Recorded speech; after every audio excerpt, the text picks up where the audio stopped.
What's up, guys? Welcome back. Spring 2026 is upon us. Thought I'd come on here and kind of just go through some stuff, some of the gear I use, some of the things I like to incorporate in my hunting gear, just kind of a gear dump. And also got this new camera that I'm getting acquainted with, so trying to figure out all that. Figured I would just come on here and film a short video for you guys, kind of just go through my turkey vest and stuff. First off, I got this new Grounded brand running gun vest this year. As you can see, it's got the game bag still. It's got a place for a water bladder, and the water bladder hose comes up right here in the back. It's got a great pad on it, super thick, strong magnets. Also, I'm not going to get buckled all the way into it, but kind of give you an idea. You got this in front of you. This is obviously for your binoculars. You got a little slide pouch on the back for, you know, whatever. I like to put my phone right there. I have just a binocular harness with a rangefinder attachment on the side that I like in deer season. You'll probably see me use it in turkey season as well. I like to put my phone back there. You got a place for a pot call. I think you can hold two. Yeah, 2 pot calls. You got a box call pouch here, mouth call pouch here, and then you got a bigger pouch down here at the bottom for like a face mask or, you know, a candy bar, granola bar, whatever. So this is, you know, for your lighter run and gun setting. Definitely a good tool to have. I will be using it this year at some point. Not going to be my main vest though. My main vest is right here. This is the Nomad. I don't even know what brand, what year. I think I got this vest 4 or 5 years ago. You can tell it's been used. Sorry.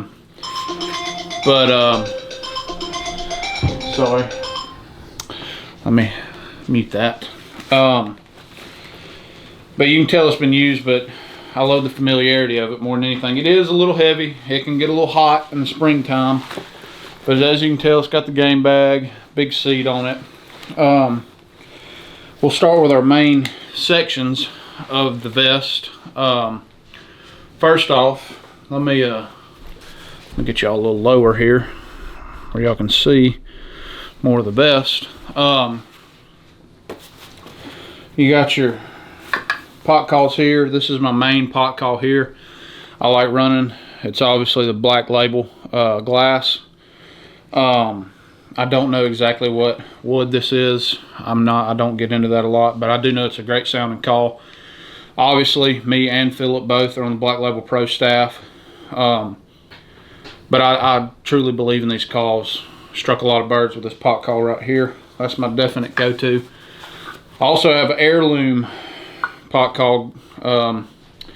This is a collectible, but I don't believe in collecting turkey calls. I like using them. This is a copper call, very unique. My dad gifted this to me for my birthday, I believe. It's got a nice medallion on it, turkey tracks cut into it for sound holes. This is made by Dean Redbeard Munhinke. He's a very famous call maker. He made this for me. My dad has one just like it. You can see he even signed it as well, so that's something I'll cherish for years to come. Also love having it. It's got a unique sound to it. I'm not great at running it, to be honest with you. I'm not just a straight up professional turkey caller, but I do like having things that have unique sounds, especially hunting public land. Any way I can be a little different, I'll do. So that's pot calls. We'll talk about strikers. As you can see, I got 3 slots for strikers. I don't ever use these other 2 strikers, ever. I always use this one.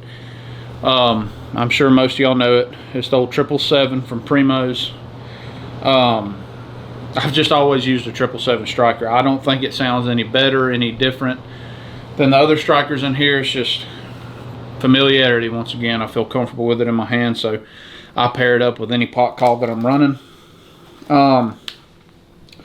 Got Got a Thermacell pouch here. I like to keep a Thermacell, especially hunting in the south. That can be a lifesaver, as many of y'all know. I don't have my box call in here right now. It's actually in the truck, but that is a box call pouch that I'll keep a Lynch box call in, just an old one.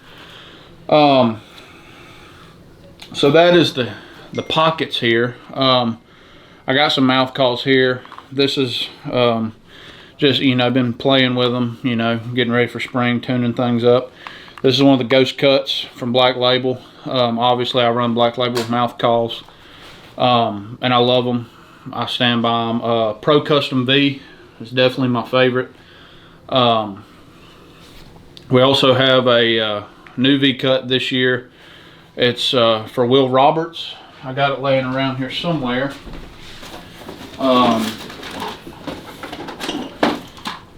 Big Deal Will is what we're calling it. Will Roberts is a 15-year-old from Tuscaloosa, Alabama, where I'm from, that is battling what I believe is osteosarcoma, bone cancer. So these proceeds go towards his family and his fight with osteosarcoma. So I don't know how well you can see that, but it is a great call. I've ran one. I got another one out of the box up here. That goes through great calls, you know. So if you're in the market for calls, I would definitely recommend that as one of them. So we'll go to the pockets now.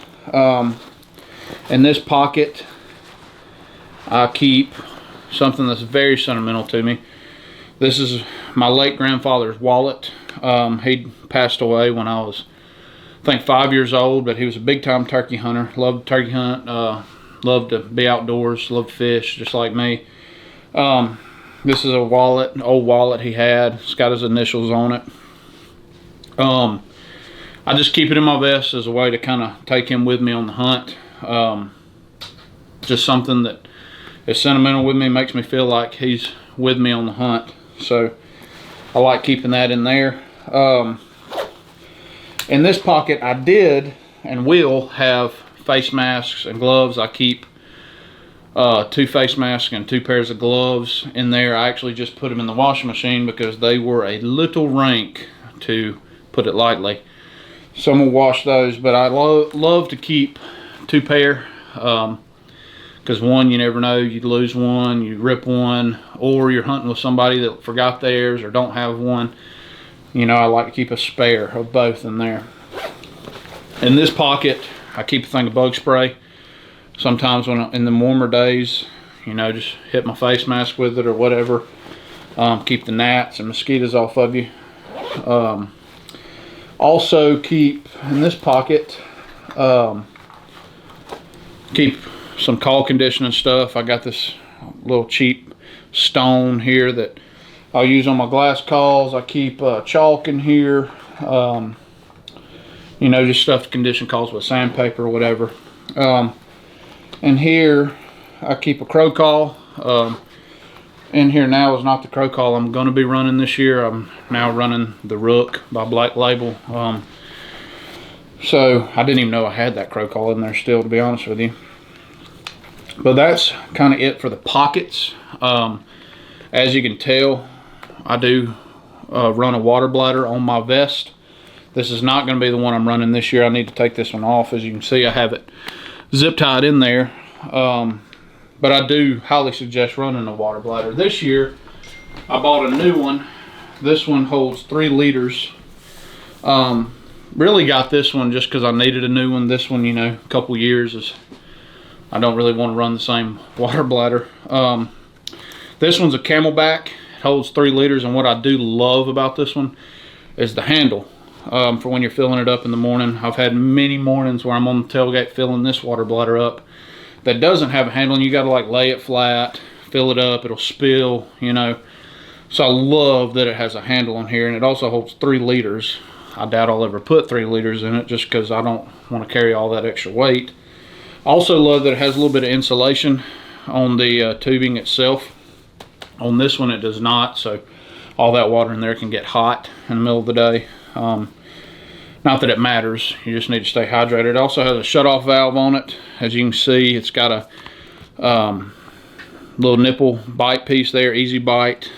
Super nice. Looking forward to running this year. Still have to replace it on this one. But those are kind of the things I keep on my vest. Now, a couple things I'm gonna go through here are some of my, I guess you'd call them specialty calls. I mean, not that I'm special, but calls that are not your basic run-of-the-mill stuff that I'll be running this year. This one is the KT Team Trumpet. It is designed by the great Mark Prudhomme, as I'm sure many of you know. It's also numbered. It's machine made, but it is designed by Mark Prudhomme. So definitely looking forward to running that this year. It's a great sounding call. Definitely something that I will keep in my arsenal. Just something that sounds unique, something that can do you some good in the woods. Very unique call, good sounding call. Also, that's my trumpet. I have a couple other trumpets that I'll probably use this year too, but that's definitely my favorite. This is my secret weapon here. This is a Foggy wing bone made by a man named Brett Bowes. As you can see, beautiful call, threaded, got epoxy, nice little varnished look to it. Foggy. I got it in 2024 in Nashville at NWTF convention from Brett himself. My dad also has one of these. He loves it as well. It's numbered. It also has a Bible verse on it, which I love that as well. This one has more of a honk to it than that trumpet does, which I like. Kind of sounds like more of an older hen, boss hen, whatever you want to call it. I've had luck striking birds midday with this call. It can cut very aggressively, and you can also get very loud on it. So I do love this call, and it's definitely something that will be in my arsenal this year. Moving on to a little Cuz Strickland-esque. You know, Cuz loves running a tube call.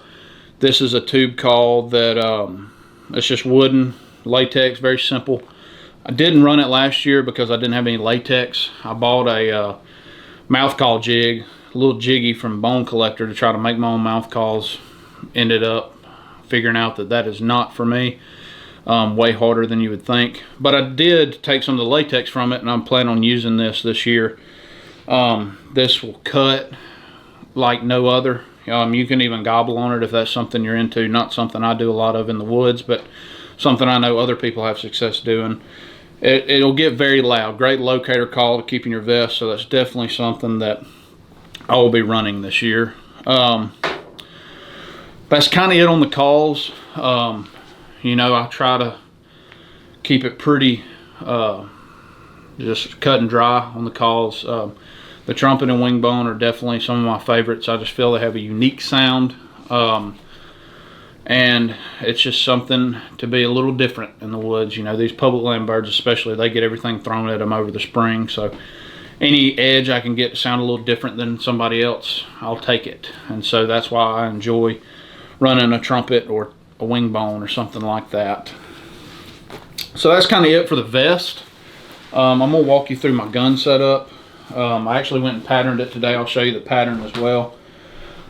This is a Rite Gordian, I believe. It's in 20 gauge. Got a Burris Fastfire 4 on there.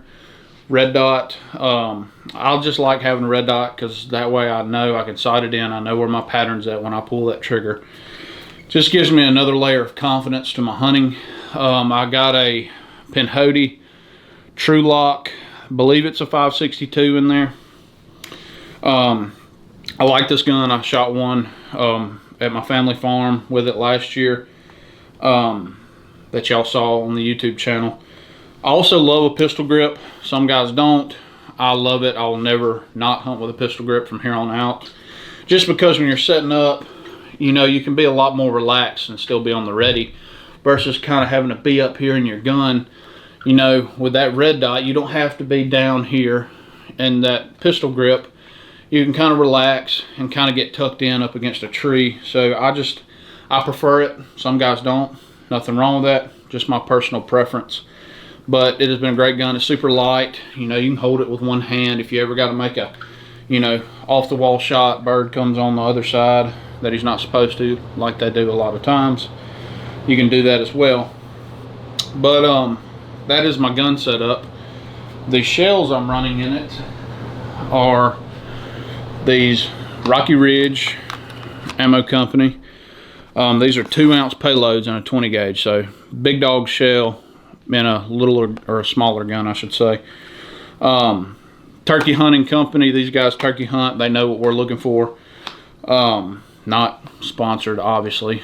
I have 140 subscribers on YouTube, so no sponsors here. They got a Bible verse on the box. I also love that, faith-based company, so I always try to support that. But yeah, that's about it for my gear. The patterns today, I went and shot. This was my first shot. I was propping on my girlfriend's dad's side-by-side at 30 yards, so this was my first shot. As you can see here, you know, slight pull here, maybe pulled it down a little bit, but still super dead turkey. I shot it one more time just to boost my confidence, I guess you should say, and kind of put emphasis on holding it steady. Got a lot better result here, as you can see.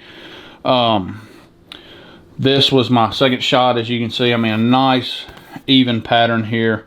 I was aiming down here, you know, kind of like that's the base of the turkey's neck, so say his head's somewhere in here. I mean, you got great coverage at 30 yards. Not a lot of flyers, as you can see. Nice, even, consistent pattern. And, you know, I hear a lot of people talk about TSS and they hate it or whatever. I personally do not shoot TSS to kill a turkey at 60 or 70 yards. That's not what I plan on doing. I shoot TSS just to give me that higher pellet count. You know, when you're in the thick stuff, hunting them in the prairie or even in the hill country, sometimes you can get in a little bit thicker stuff and a turkey's not always going to give you a wide open shot. And sometimes you want to set up in the thicker stuff kind of to give you a better advantage to not be seen. So I like having that extra insurance to shoot through thicker stuff, you know, more pellets headed his way. It just gives me another layer of confidence. So that's why I personally shoot TSS. Philip actually loads his own, the other guy that's on this channel. He loads his own TSS and does great with it. Don't have the stuff or the knowledge to do that, so I'm running store-bought, but all of it works good. Lead works good. I've killed turkeys with Longbeard XRs. That'll all kill a turkey. Just personal preference and what I feel most confident heading into the woods with. So that's kind of it on the gear. Like I said, I got a new camera this year. Hopefully going to give me the ability to give y'all some better footage, better audio. Still something I'm playing around with. So that's kind of a part of the reason for shooting this video, just to get me in the swing of things, new editing software, stuff like that, all the technological side of things that, you know, us turkey hunters can struggle with. But regardless, looking forward to this spring, looking forward to this turkey season. Actually, today is Sunday. Friday evening, we are headed to Mississippi. I got lucky and drew a non-resident tag. Took Monday and Tuesday off of next week, so I'll be hunting for 3 or 4 days up there, and hoping to get on a bird up there. But we will definitely take you along for the ride on that one. So yeah, this week we'll be working, and when I get home from work, just kind of getting my gear in order, which every year I have more than I think I do. But we're looking forward to it, guys, and we are definitely looking forward to taking y'all along on the ride with us. So we thank the few that watch the videos, and hopefully we'll have more by the end of the spring. But anyways, guys, thanks for watching once again, and we'll see you in the woods.